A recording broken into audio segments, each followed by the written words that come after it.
Hi, I'm Brett Johnson, former United States Most Wanted cyber criminal, now good guy, and host of The Brett Johnson Show. Today's episode number 86, Jordan Woolum talks about my hometown, Hazard, Kentucky, when we come back. All right, so we're back to The Brett Johnson Show. Today we've got Jordan Woolum from Hazard, Kentucky. We're talking about Hazard, Kentucky. Hey, that being said, a lot of people that listen to me, you may not have a clue about the happenings of Hazard, Kentucky. So what I was going to do, we're just going to talk about Hazard a little bit before the Jordan interview comes in, just to kind of set the stage. So you guys know or have an idea of some of the stuff that we're talking about. Hazard, so here's the thing. A lot of people,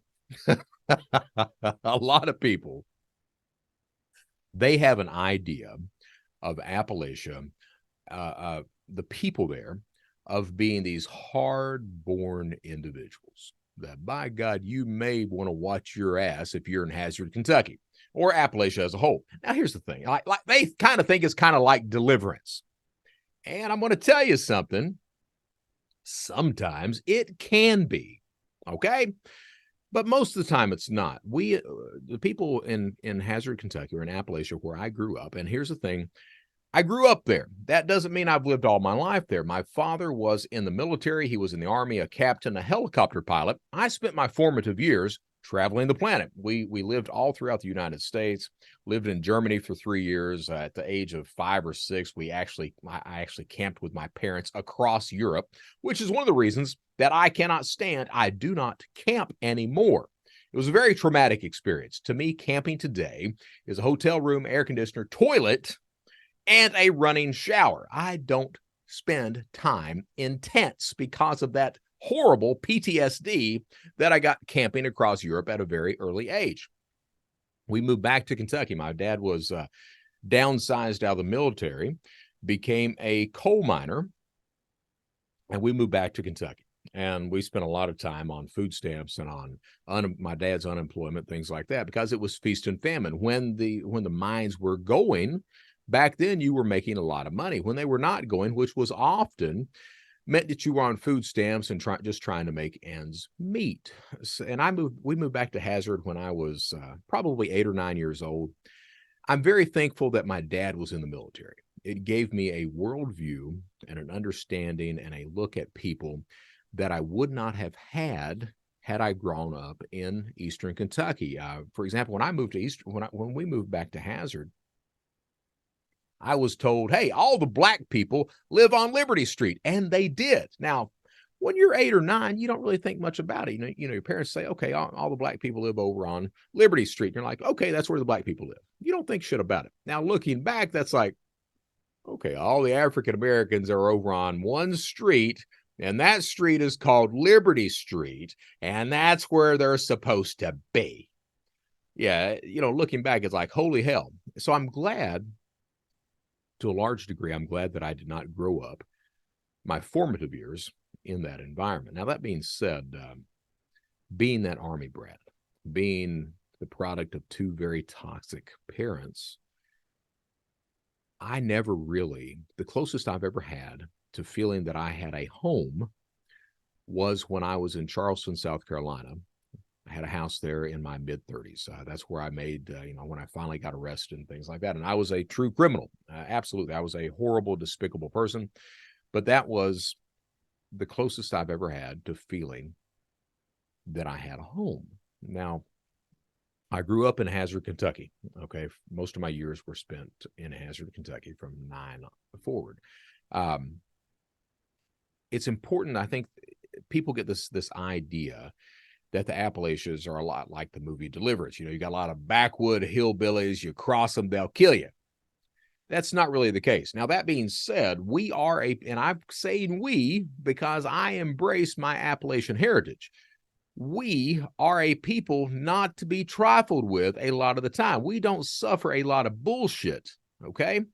We are a very poor people. We don't have a lot of opportunities. We don't have a lot of educational opportunities a lot of the time. So, and you're surrounded by mountains. So you're kind of a closed-in society And what you see is you see a people that, yeah, we may not have a lot of money. We may not have a lot of opportunity, but we tend to look after each other. And here's the other thing, and I've said this before in my presentations. Eastern Kentucky is an area that if you're not fortunate enough to have a job, you may be involved in some sort of scam, hustle, fraud, whatever you want to call it. My mom, as I've said before, my mom was kind of like the captain of the entire fraud industry. Now, that does not mean when I talk about that everyone without a job is a fraudster or a hustler. That's simply not true, but there is a population that does that. There's simply just not a lot of opportunity. Jordan, I bring Jordan in. Jordan is an outstanding young man. He truly is. I wish that I would have,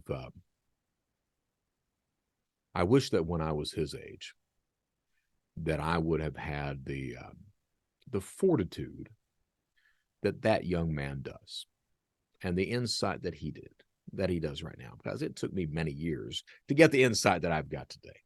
So I really like talking to Jordan, and I really hope the best for Jordan. Now, what we talk about, I mentioned my uncle. My uncle's name, he was Roy Campbell.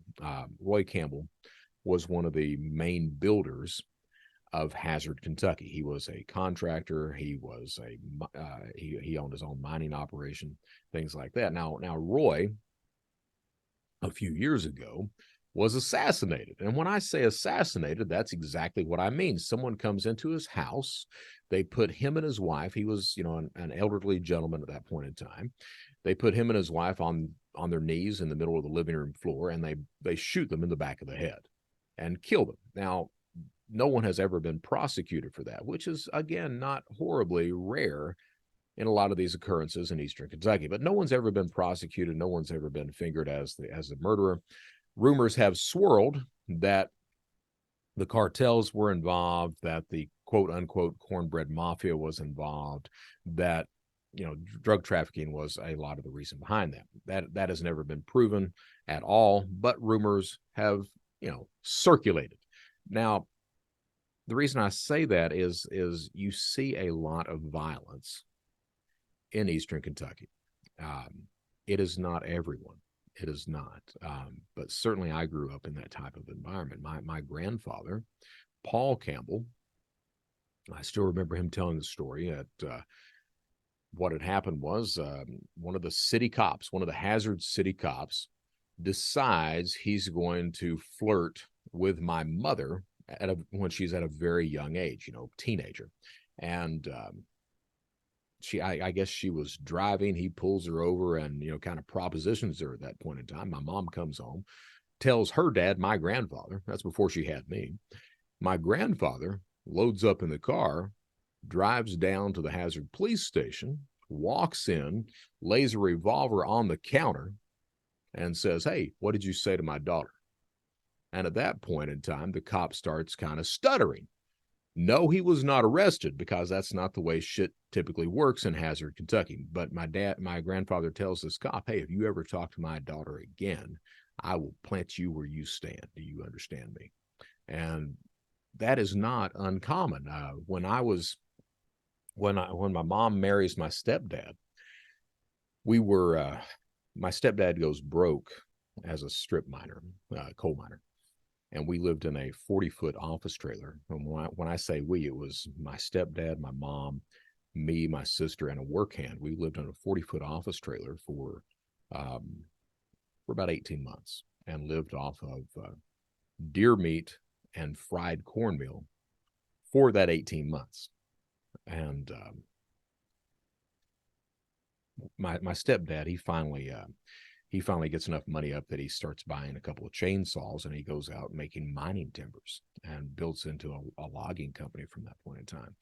But the reason I'm telling you the story is when my stepdad starts logging, we were in the woods, and he had this small case bulldozer, and he drives the bulldozer into a field, into a clearing. And we're like 20 feet into the clearing before we notice, oh shit, this is not a clearing. This is a pot field, a marijuana field. So he stops the bulldozer. We're looking around like, oh shit, we are not supposed to be here. About that time, this old man He walks out of the woods, long white hair, long white beard, walks out of the woods, walks up to my stepdad, Jimmy, and they just start talking. And finally it gets to the point where the old man, he's like, so how you doing today? And my stepdad's like, oh, I'm doing all right. That's good. You see anything? And Jimmy's like, no, sir, I don't see a thing. And the old man's like, that's good. That's good. Why don't you come down and talk to me when you get through working today? And Jimmy, my stepdad, he's like, no, sir, I think I'll just go on home if that's all right with you. And the old man, his name was Dan White. The old man's like, nah, why don't you come down and talk to me today when you get through working? And Jimmy's like, we'll be there. Well, it turned out that Dan White was, he was a convicted felon. He was a good man. Now, I say that, you got to understand that you can be a good man and still be a criminal. Okay. And I'm big about this stuff. I don't think that I think there are bad choices. I don't think anybody is inherently good or bad. I've met very few truly bad people. So Jimmy goes down, talks to Dan. Dan was a pot grower. Dan had served federal prison time because Dan at one point had murdered a judge and his wife, wrapped them in barbed wire, and thrown them in the river. And he had gotten a lot of prison time and somehow had gotten his ass out. Well, when he got his ass out, he goes into growing pot. Him and his sons do. Goes into growing pot. And what would happen is Dan would grow the marijuana. And then he was partnered with one of the counties, one of the bordering counties, sheriff's departments.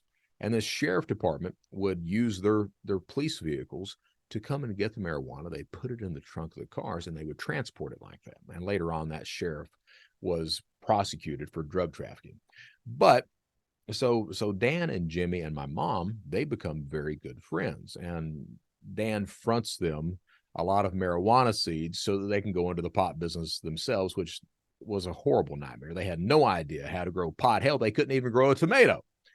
But anyway, the reason I'm telling you the Dan story is this idea of the hardness of people in Eastern Kentucky. For example, Dan was on federal probation. So when we knew him, he was on probation. And one day, probation officer comes to visit Dan, and Dan's sitting out on the porch of his house. The probation officer pulls up, and he's just talking to Dan. He's sitting there. He's got his foot on the step coming up to the porch, and he's just talking to Dan. How you doing, Dan? And Dan's like, pretty good. And they sit there and they shoot the shit for 5 minutes. And finally, the probation officer says, well, Dan, I'm going to have to, go in the house and look around. And Dan's like, today's not a good day. And turns out Dan had pot in the house. He was drying it out and processing it and everything else. The probation officer is like, I got to go in and have a look around. Dan's like, today's not a good day. Probation officer is like, well, Dan, I still got to go in and look around. And Dan looks at him and is like, look, you go in the house, I'm going to have to kill you. Now, do you want to go in or not? And probation officer looks at him and says, Dan, today is probably not a good day for me to look around. And Dan's like, probably not.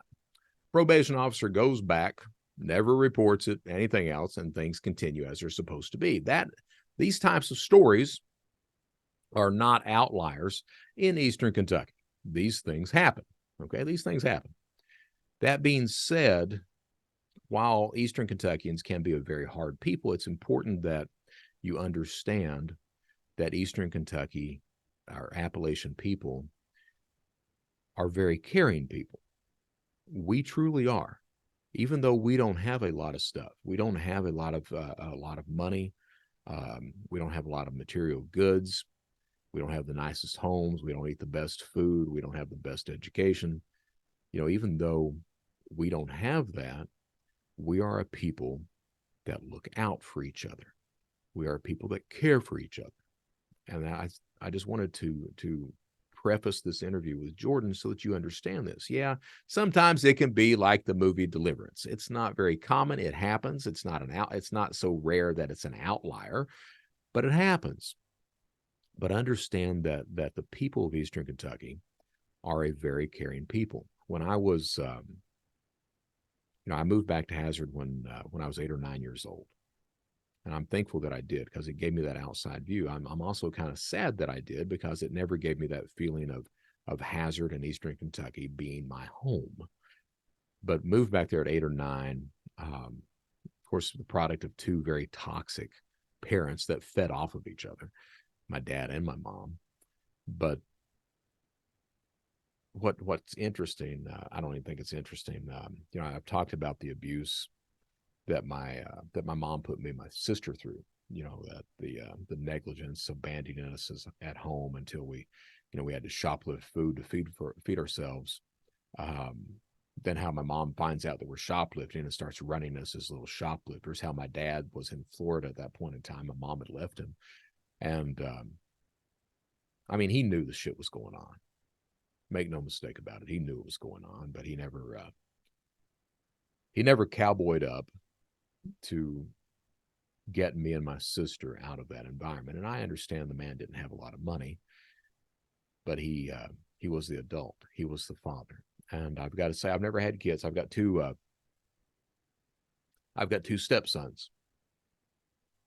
And I got to say, I've never had children, but if I did have children, like my stepsons right now, I would do anything in the world for them. If I had children of my own and they were at an early age like that, and I knew that, we were divorced, and I knew their mother was putting them through hell like that or abuse like that, I really don't give a shit what I would have to do, but I would make sure that my children were taken care of and out of that environment. My dad didn't do that. So, I've talked before about how the abuse led, my sister at one point, she tries to commit suicide. I'm the guy that, I become the carpet pisser. I start, my mom and dad, I catch them gone, and I start urinating on the carpet. And I find out, it takes me 30 years to find out that, hey, that's not because you're a weirdo, Brett. It's because an abused child, sometimes that's the only control they have left. And then I've talked about how when I was 15 in Hazard, Kentucky, I beat up a woman on an elevator. My dad had announced that I thought my dad was going to save me, get me out of that environment. Find out that no, he tells me, no, I'm not. I've actually married this other woman. You're staying in Hazard. And I guess the culmination of the abuse of that conversation, of everything else, results in me assaulting a woman in an elevator. Spent 6 months, and I was a juvenile. I was 15, and spent 6 months in. They didn't have a juvenile detention center, so I spent 6 months in a solitary cell. The judge, I didn't plead guilty, but the judge, they put me on the stand, and I said, yeah, I did it. Judge finds me guilty, of course.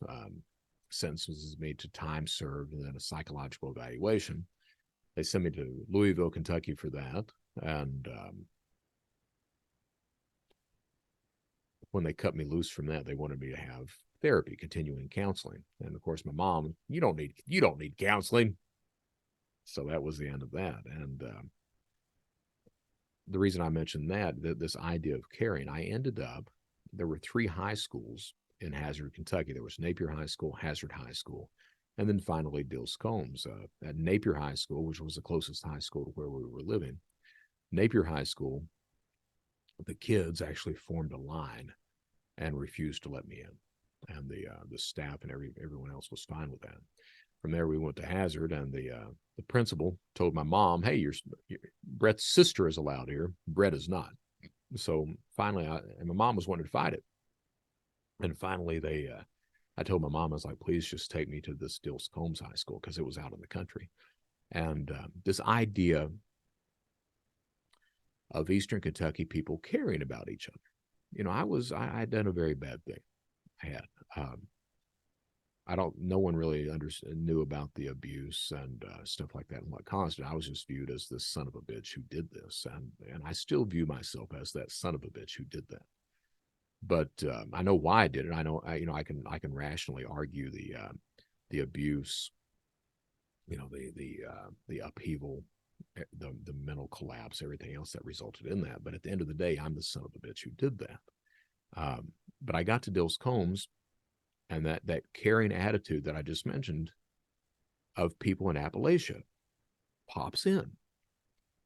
It's they embraced me. They took me in and gave me that chance. And I excelled when I was there. I truly excelled as a human being, as in academics, everything else. I absolutely excelled in that environment. So I just wanted to mention that. We talk about Hazard, Kentucky. Jordan and I do.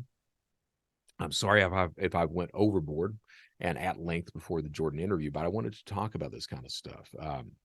Jordan talks about we touch upon the drug trade in Hazard, the drug usage, the addiction problems.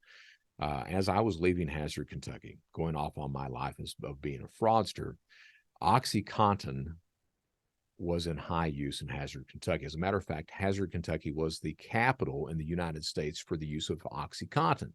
No one else was using it more than Hazard, Kentucky. And I had two friends that I grew up with, Fred and Brian.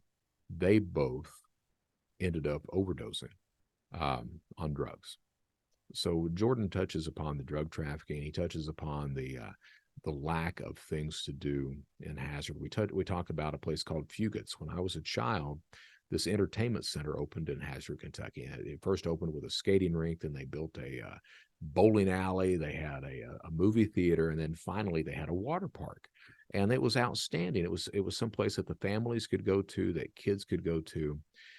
And the reason it came into being was because at that point in time, the coal industry was booming. Well, when the coal industry didn't boom anymore, people didn't have the money to send their kids to go skating or bowling or watch movies or hit the water park or anything else. So that establishment ended up closing down. All of it closed.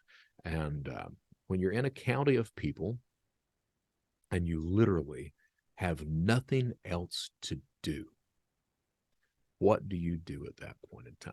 Well, you have a population that starts to use very cheap drugs, smoking pot, maybe fentanyl, maybe meth, any number of things like that. As I said, we don't have a lot of opportunity in Eastern Kentucky. Can you hear me? I can hear you now. Okay. Good. Is it coming through this or that mic? I think it's coming through your headset, man. Oh, I guess it's my headset. He's got a microphone here too, right here, so I didn't know which one to use. You're cool, man. How you doing? Good, making it. Making it. I hear you. You know how it is down here. It's been a while since I lived up that way, but yeah, I know how it is, man. Yeah, I seen your podcast on concrete and Lex's podcast. I watched it. But a lot of people watch that, first. man. Yeah, it was good. Well, look, I appreciate you coming on the show. I truly do. No problem. No problem. Well, look, why don't you tell everybody, this is Brett Johnson's show. I'll record the intro after we get through speaking and everything, but why don't you just introduce yourself to everybody who you are, and we'll get started from there. Okay. I'm Jordan Woolum, and I was born in Martin. Well, that's sort of Floyd County, but I was raised in Hazard, Kentucky, and we're really raised where the Fugate area is. If anybody's ever been to Eastern Kentucky, they know where the big water park, movie theater, bowling alley, skating rink was. It's close to the Breathitt County line. Right. And I live in downtown Hazard now, but and I was raised in Vico a little bit through 10 and 15. I worked at Ride Center USA. I went to Perry County Central, well, Hazard till I was a sophomore, then Perry County Central, graduated, then worked every summer, Ride Center USA, which was Andy Cycle Sales back in since like 2000. Okay. They changed their name to Ride Center USA. All right. And now I'm just, I had 3 heart surgeries, so I'm going through disability and trying to get that and just making it. All these doctor visits. I've got a bad back, 4-wheeler wrecks, motorcycle wrecks, everything. Well, dude, how old are you, man? 30. 30 and 3 heart surgeries? Yep. They started when I was 20. See, I used to play basketball, and I was a junior in high school, Mhm. and I went up and dunked the basketball, and then I landed on my feet, and all of a sudden my heart went like 200 miles per hour, like it was crazy, and I thought I was having a heart attack. I ran out of Perry Central's gym and called my mom. I said, I'm dying. And then she didn't answer. So I ran back in the gym, and then I just had a feeling to do something. So I stuck my head under the water fountain and it shocked my heart. And then Right. after I learned that that's some ways to do it, if your heart goes into AFib or any SVT or anything, you can Right. shock your body into. So after I went 7 years without going to the doctor or doing anything, I just thought it was me. Right. I hate doctors, so I just thought I was that was either panic attacks or whatever. And finally I went to the doctor and they tried to put a pacemaker in me at the ARH. And Right. I was like, I'm 20 years old. I really don't want a pacemaker. And the nurse was like, oh, children get them. You'll be all right. And I was like, still, I mean, I was still playing in men's league. They got a thing called the Dust Bowl they do every year downtown, has it Right. on the blue courts. And I said, I don't want to be hit around the chest and all that stuff. And so she was like, I ain't supposed to tell you this, but there's a doctor in Pikeville called Dr. A, and just Dr. A. And I called, and he said, you don't need no pacemaker. And so I went through them surgeries, but come to find out, my uncles had pacemakers that I'm not going to mention the doctors' names, Right. but Right. at ARH put pacemakers in them and they didn't even need them. When they went to my doctor, he was like, why do they have pacemakers in them? And I've come to theorize that it's a money thing for ARH putting pacemakers in people that don't need them. You know what I'm Well, now saying? But let's be honest. I mean, we've got a lot of doctors down that area do a lot of shit that oh ain't yeah, really needed. like the Cheneys. I don't know if you've heard of them. They got busted. FBI came in and wiped them out for writing prescription pain Well, medicine. it's funny you would mention the Cheneys, seeing how as they are my second cousins. Are they? Well, listen, listen. No, I'm not going to mention, but one of my family members was a dealer, and one of the Cheney's husbands. I'm not going to mention names, but Yeah. used to come to him and buy of him. She had a pharmacy, and he got in trouble for robbing her pharmacy, his wife's pharmacy, No kidding. and he ended up being one of the ones that was on my cousin's discovery package for writing. So they caught him doing the pharmacy business, and he said, "Well, I'll give you one of the biggest names in Eastern Kentucky if you let me go." And he was on the discovery package, sure enough, So is right that when he dude got in trouble. is that dude still in jail or not? No, he served 7.5 years. They do it's conspiracy to sell. They try to get him for the RICO organized, but they couldn't Right. because they couldn't get enough people. So it was just him. So they did conspiracy to sell. It's a 20-year charge, Right.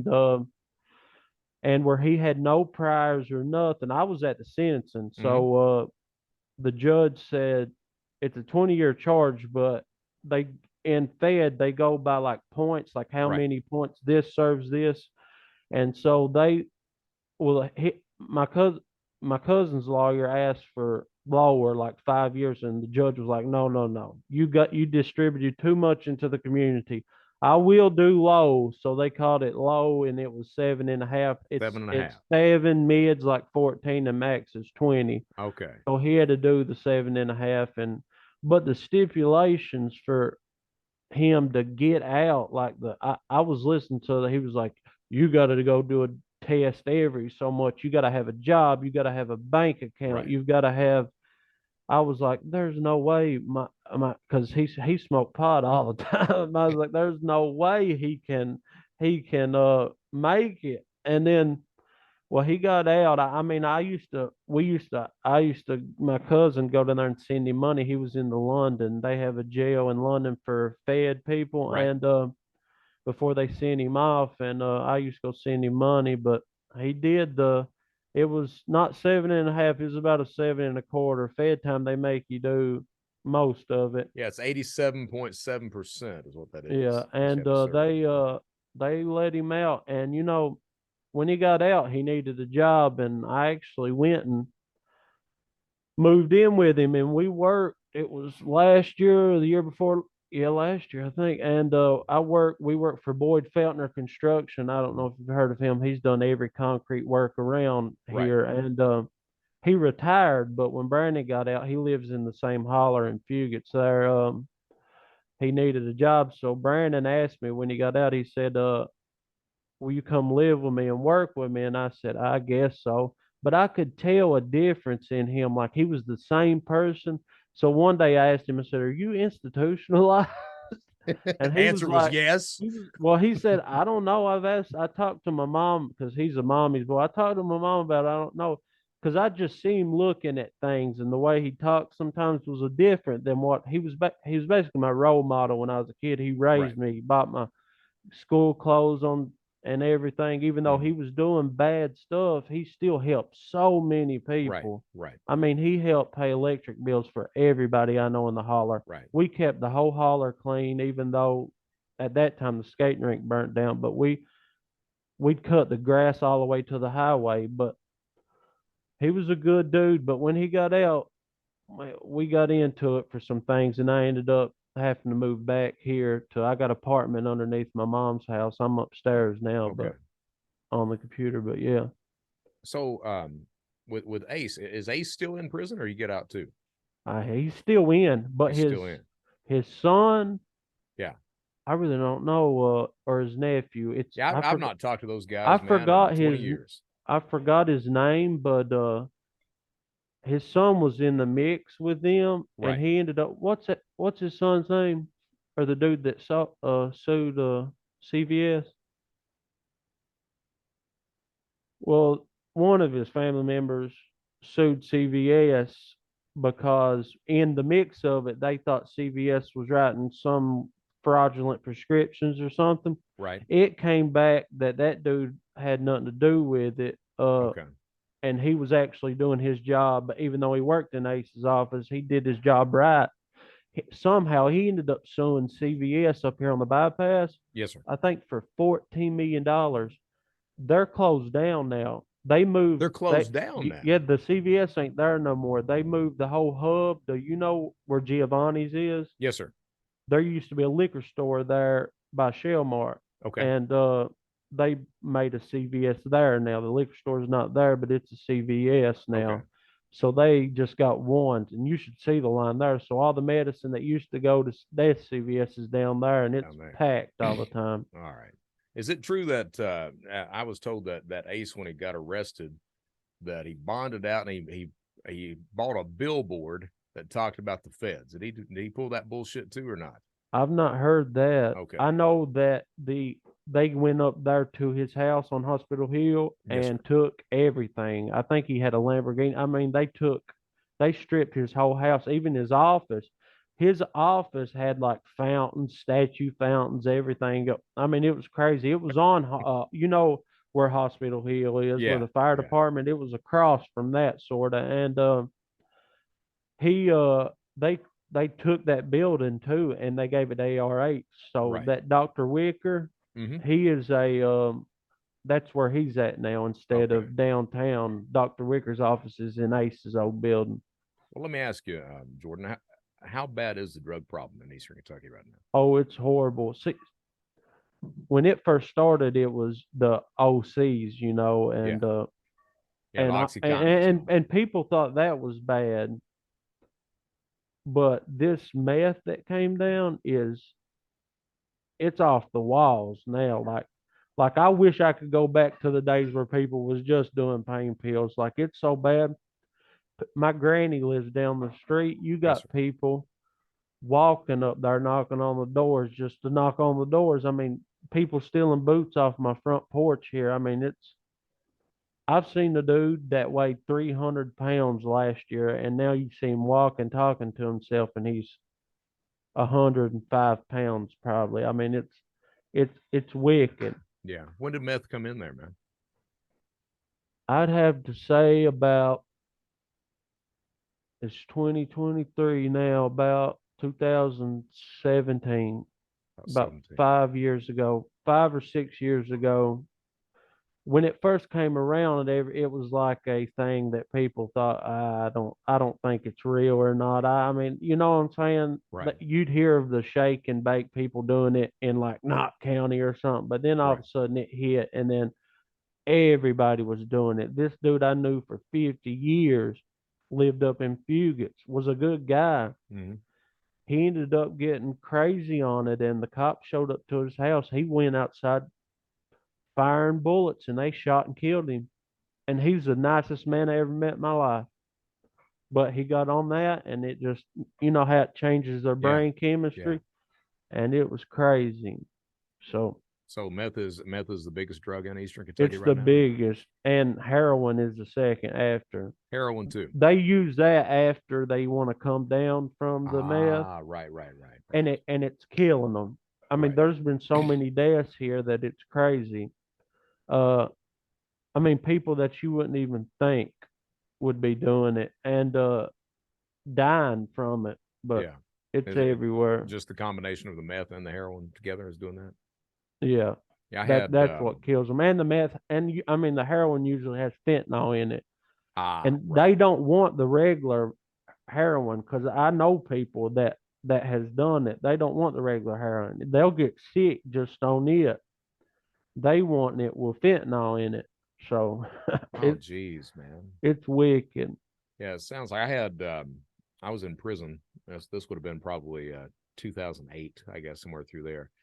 I grew up in Airport Gardens, Bottom Street down there on Gum Street, and a set of us boys, me and my two first cousins, and out the end of the street there was Brian Russell and Fred Russell, and I got word. I just got to Ashland Federal, and Brian had overdosed with a combination of OxyContin and cocaine.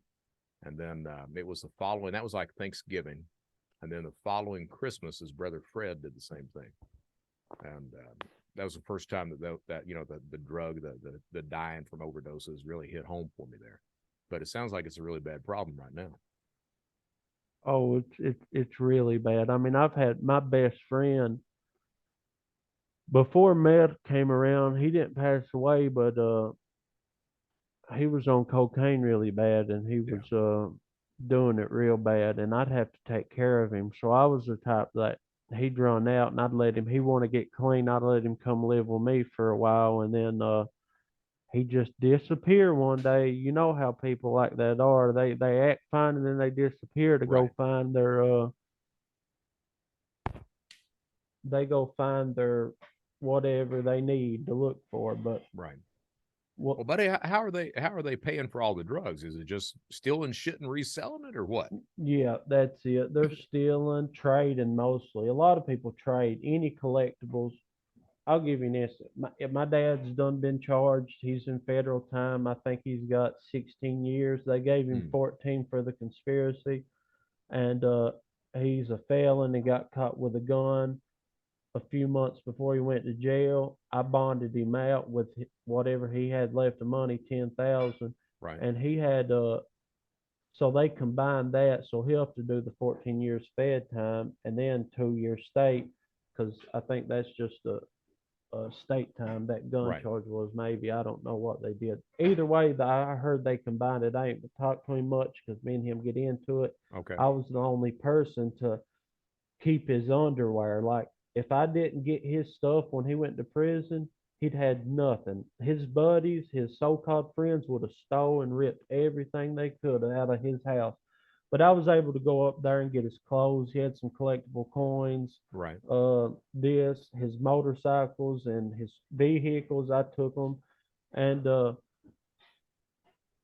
him, he would anything. So he knows I like music. I play music. So people would come trade him, and I've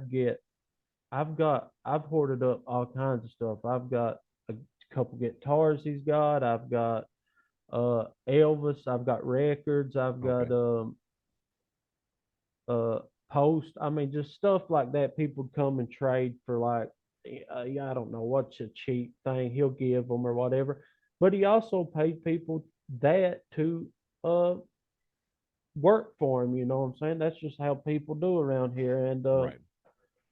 but his downfall was the women that he wanted to spurge on. He 56, I don't know how old he is, and he was acting like he was 20. I mean, he acted more childish than me when he got on that stuff and ran around poker machines. You know how they got these legal poker machines set up everywhere Right. downtown here, and that's the hub. That's where a lot of them stay at. And the cops know that, and they bust them all the time, and they just relocate in another building. The poker Right. machines do, but my dad would go spurge money down there. He'd go pick up these girls, and I got his discovery package. He mailed it to me, and he wanted me to blast it on Facebook to know who the rats was. And I said, I don't think I'll be the one to do that, even though I had his phone.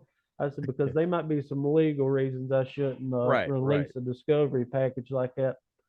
But every one of them was dudes that I've told my dad that uh, I wouldn't trust them with with anything, but they ended up being his downfall. One of them was his girlfriend that he had for about a year or so, and I just about knew the way she was. And you should see what she was talking about in her package and her statement. She was in there like she was flirting with the police. I mean, it Right. was ridiculous.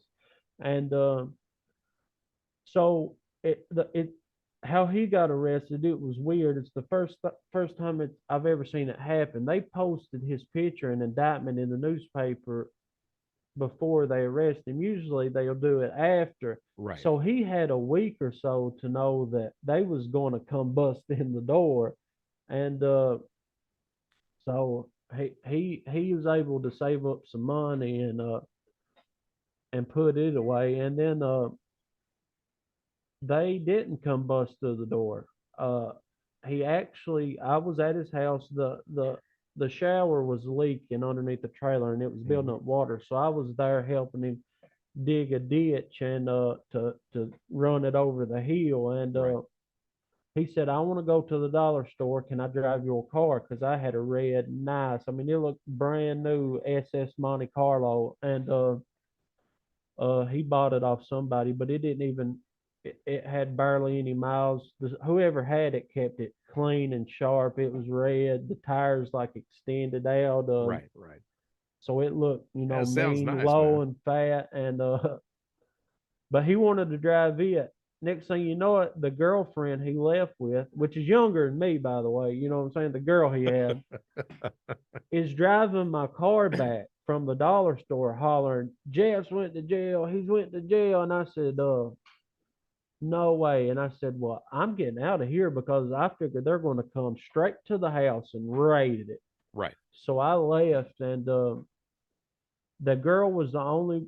I mean, she was there, and then like the next day after that, for 3 days in a row after they arrested him, they'd pull me over in front of Willie Miller's and Grapevine, everything. And I told that there was a dude that always sit and lean back on his car like this, Hmm. and let the other ones do the searching and everything. And I knew one of them, one of the state police, because I played ball with him, and Right. he'd always be like, "If there's anything you want to tell me. I'll help you. I'll help you out. Anything."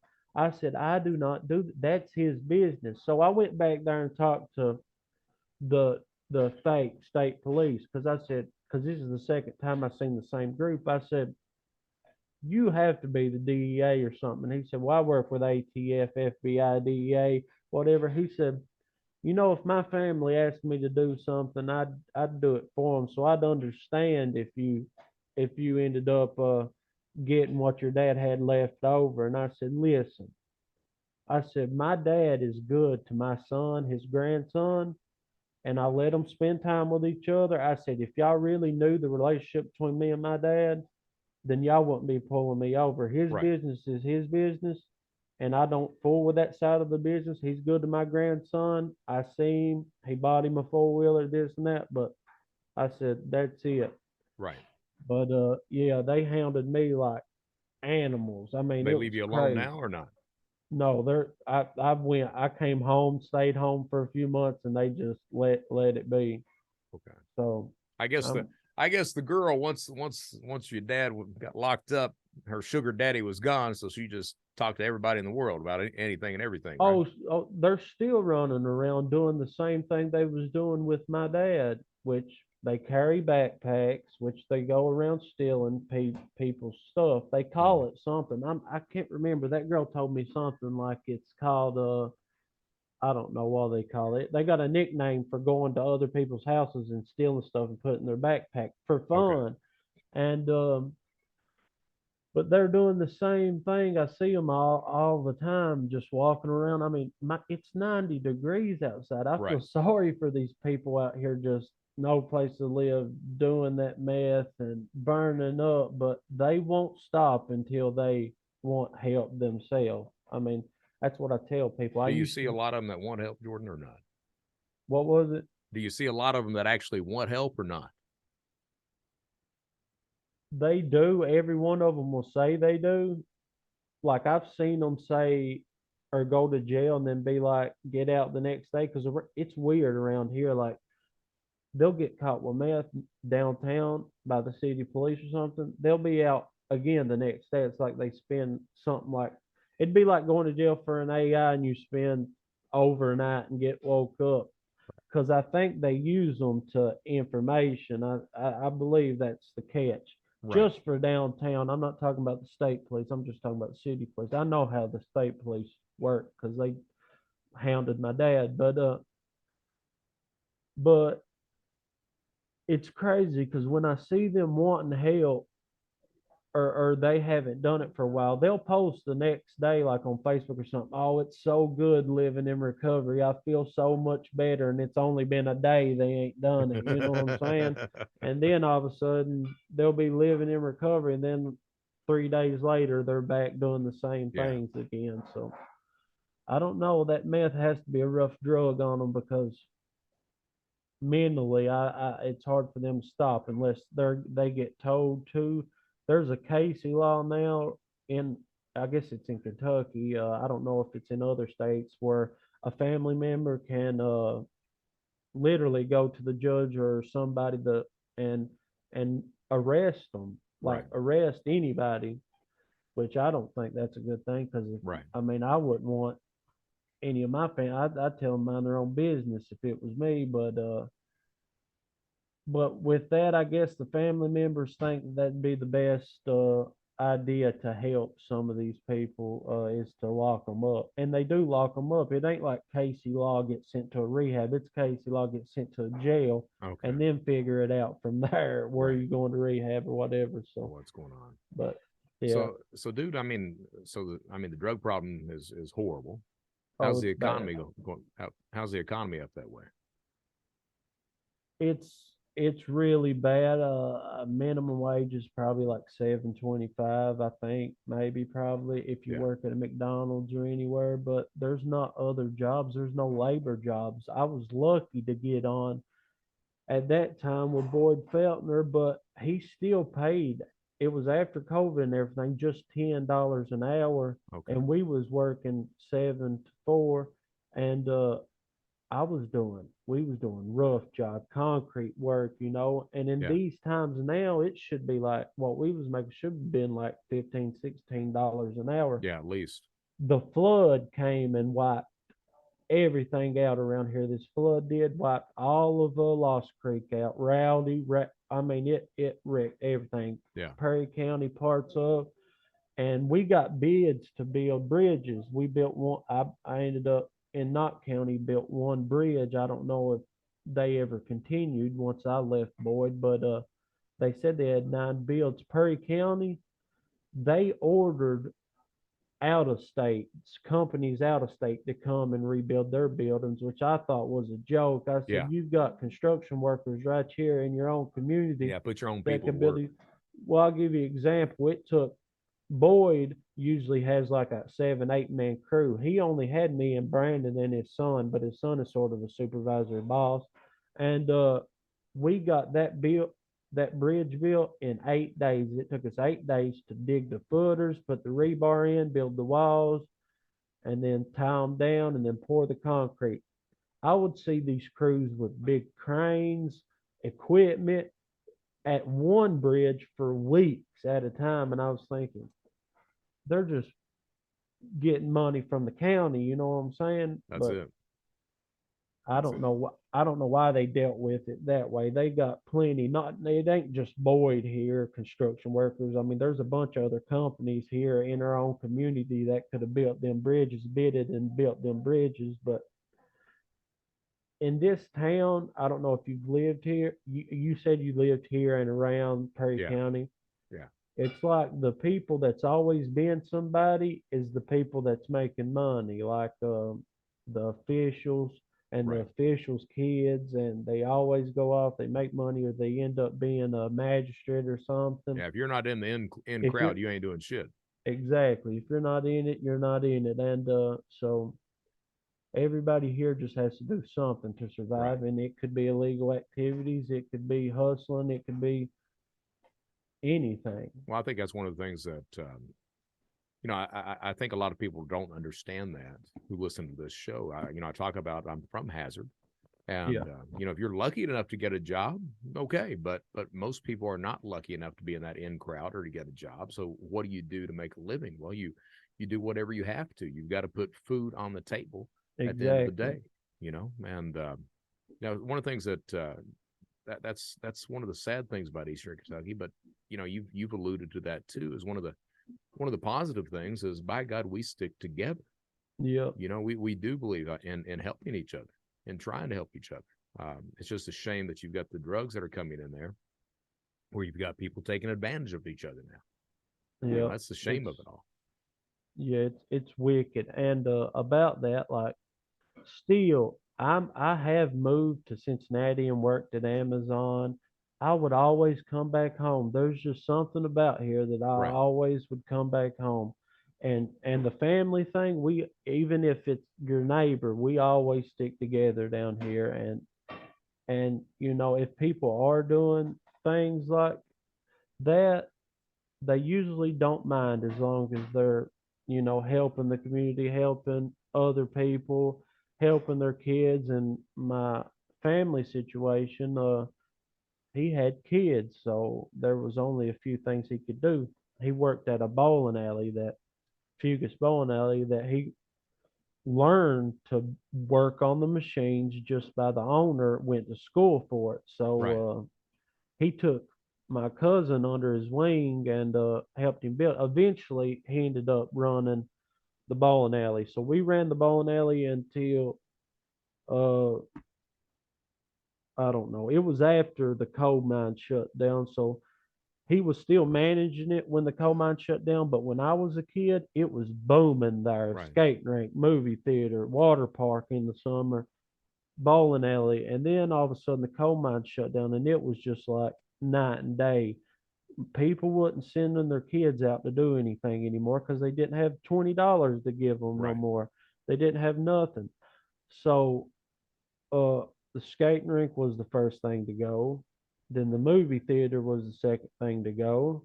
The movie theater still stands. The water park was like this. I think the second thing to go, really, Okay. because they couldn't pay the water bill. There's so much water pumping through there, and he had so much loans out on uh different properties. I think the movie theater, that owner did. And Right.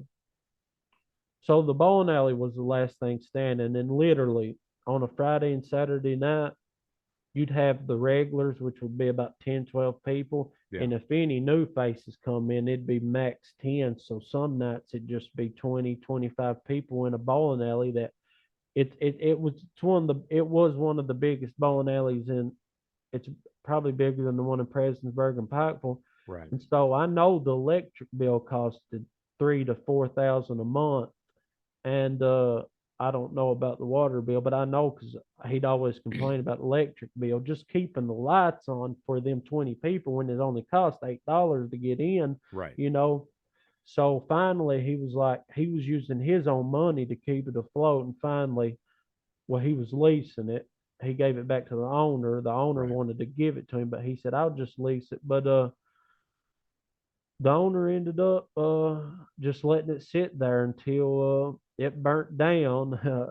Somehow, everybody has Somehow. speculations, Yeah. and Of it burnt course. down. And she ended up selling the land, and now there's a church there. So the only Church there. thing in Fugits is no, we took the signs. They gave us the signs. Used to drive in, and there'd be a Fugits Entertainment sign there, and American flag. Right. But the owners gave it to us to keep. We got them in the shack up in one of our buildings. Okay. But there's nothing there but a church now, and there's nothing for kids to do here. the city of Hazard is acting like they're on this renewable thing. They have a Right. farmers market now downtown. That's about it. They open like two or three bars instead of the Broken Spoke's been there for probably 70 years now. Right. But they open a couple new bars now. They let people drink and walk on Main Street. Used to, if you got caught with a beer outside downtown Hazard, you was going to jail, or they Right. was taking all your beer and taking you home. Yeah, I But remember, man. I remember when Pukett's opened up, and that's where all the kids went. You either went yeah, you went to the skating rink or you went to see a movie, then bowling alley, and then yeah, when that water park opened up, I mean, that's where everybody went in the summer. I mean, that's yeah, where everybody lived at right there, and that was an amazing part of the area there to yep. to have your Well, kids at. yeah, I was lucky because I don't know if you remember the white brick house on top of the bowling alley behind it, the I hill. do. That was my grandmother. So I Okay. stayed there. All that land behind there is my grandmother. And so my whole childhood, I was born in 92, so all that was built already. So my whole childhood was me, my granny giving me money. I'd just walk off the hill and go do that all the That's all time. right. That's I all right. started at the skating rink, and it's like you graduate up to the bowling alley, and then after the bowling alley, you go see a movie, and in the Right. summertime, you see the park. So yeah, there was So a what? lot of good memories. Yeah, I mean, it was a good place. It was a good family place. What? I understand the coal business put them out of business, but what the hell do kids do now in the area? Anything? There's only the Perry County Park. They've got a pool there. I built a. I There's a skate park there. I'm pretty proud of. I was the one who got it built. When I was Okay. 14, I was skateboarding, but we'd skateboard in town here, and the cops was getting all over us by the courthouse, old courthouse, everywhere. And so I started a petition to get a skate park built because Knott County had built one, Okay. and that petition went to me making a video of all of us skateboarders, and then it went to there's a representative, Brandon something, I forgot his last name, Mhm. took it to him, and he was like, y'all gotta go in front of the Perry County judge, executive, which was Denny Ray Noble maybe at the time. Right. So we had a hearing in front of him, but we had to estimate the money, this and that, the pictures of what it would look like, the diagrams. I had two buddies that was about 5 years older than me that skateboarded, that knew the business, knew how to build skate. But they was like, okay, we'll build it. And they had money set aside for it, which would have made it a really good skate park. Right. And then they said, well, we want a Perry County pool. So they lied to us and cut the money in half, built the pool, and the leftovers went to the skate park. And Okay. it's about to fall apart right now. Kids still go there. Like I think, like I had my son there. He rides bicycles, and I get worried. You look underneath, the metal holding it up is rusting apart, sometimes broken apart. Right. And I told some people, and they're trying to redo it. I seen one of the dudes that helped us get it built. He was up there redoing the concrete on some places, but it's just a bad location. I didn't want it there at the park because Right. I wanted it downtown. We all did because we used to skate at the auditorium by City Hall where they have festivals and stuff. Right.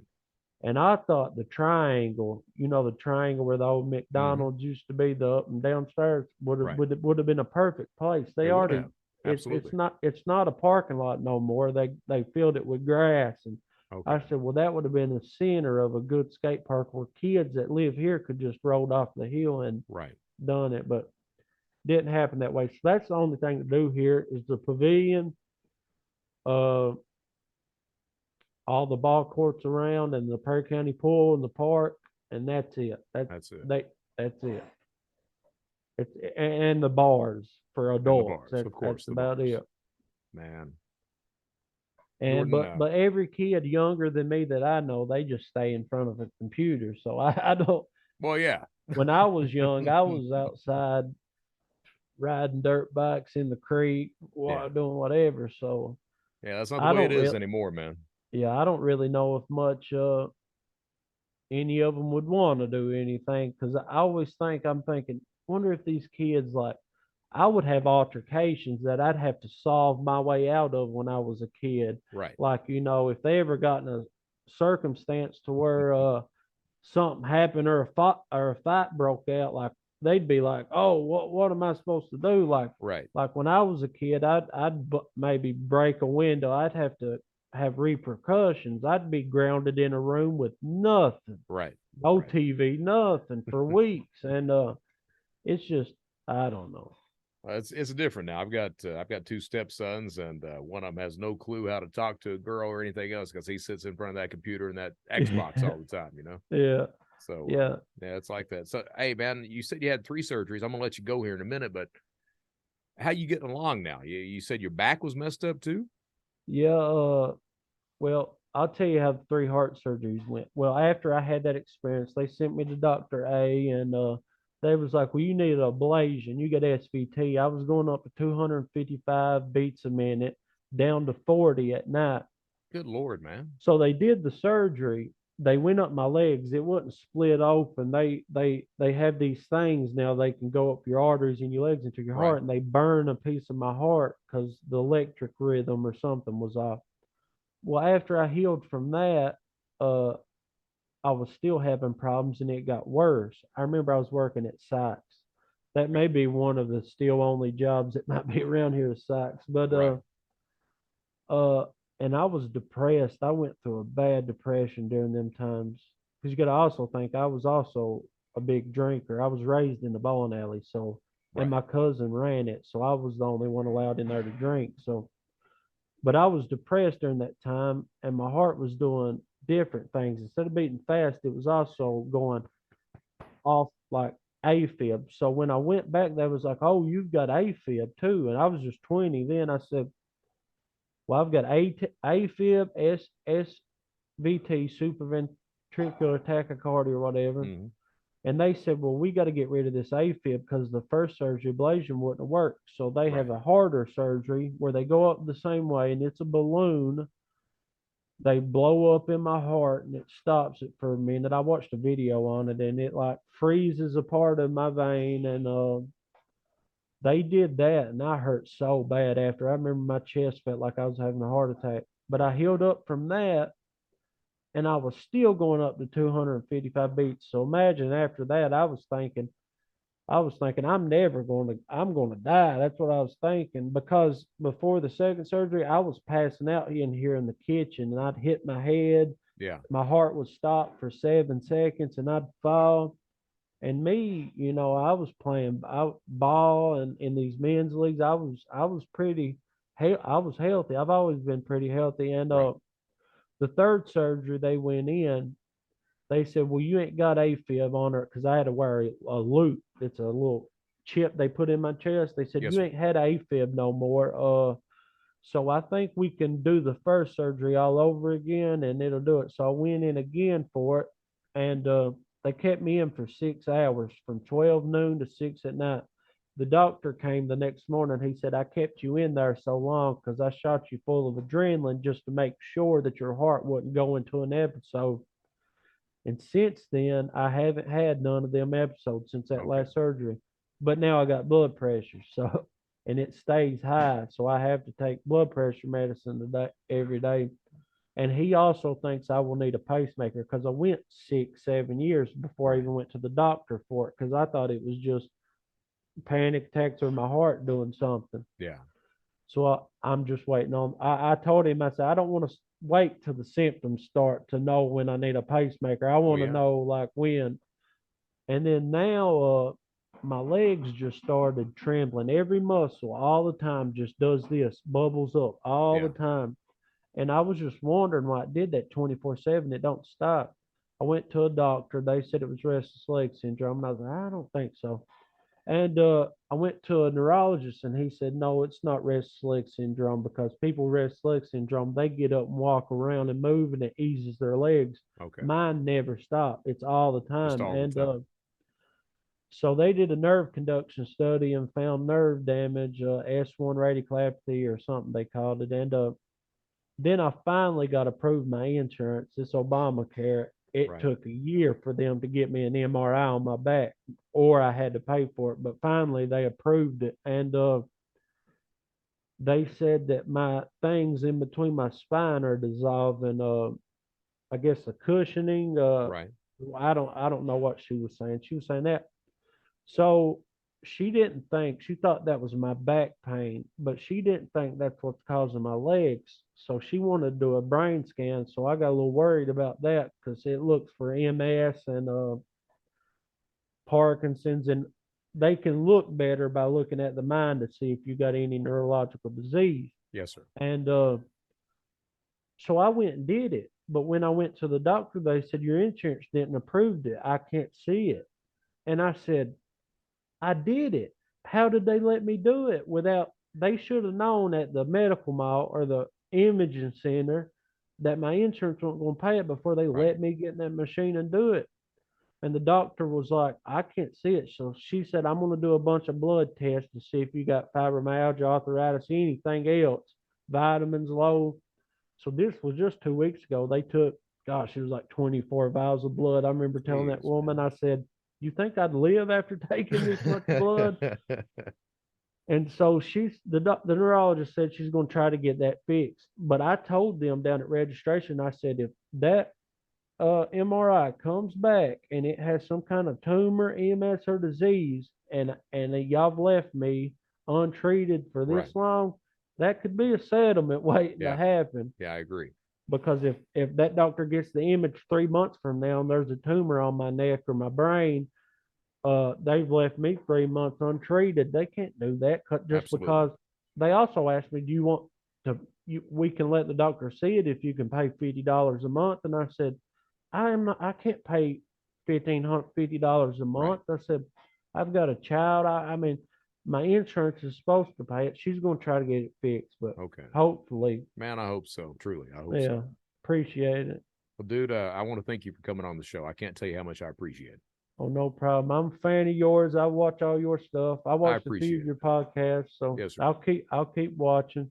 Well, please do. And if you don't mind, I'll invite you back on sometime. We'll shoot the shit some more about Eastern Kentucky. Oh yeah, we will. I'll try to get some more points about it. Hey, dude, Get some more. I got to tell you, Jordan, it's just good to talk to you, man. Oh yeah, It's good been so talking to you long since too. I've been able to just sit down and talk to somebody from that area.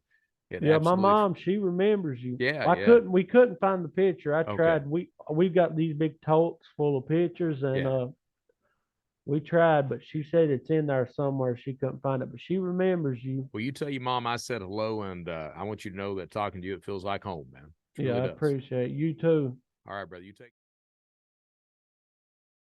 All right. So that was Jordan Woolum, a fine young man who has worked hard to make Eastern Kentucky a better place. He is an outstanding young gentleman. And again, I'm very thankful that he came on and agreed to talk to me about Hazard and, hey, where I grew up. That being said, hey, this is Brett Johnson Show. If you like the show, please subscribe. If you don't like the show, why don't you subscribe anyway? And leave me some feedback about what you like or don't like about the show. I typically I read all the feedback.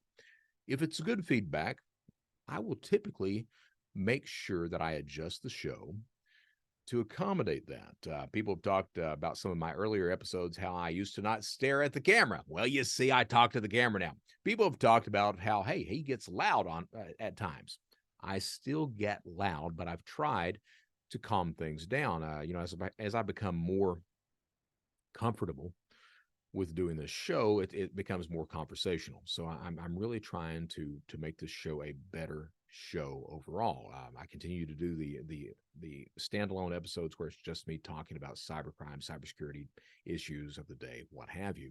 But I'm starting to bring people in too and interview them, a variety of people, so that we can get a better understanding of these things that are going on. My name is Brett Johnson. This is the Brett Johnson Show. Please subscribe. That being said, let's close things out. How do we close it out?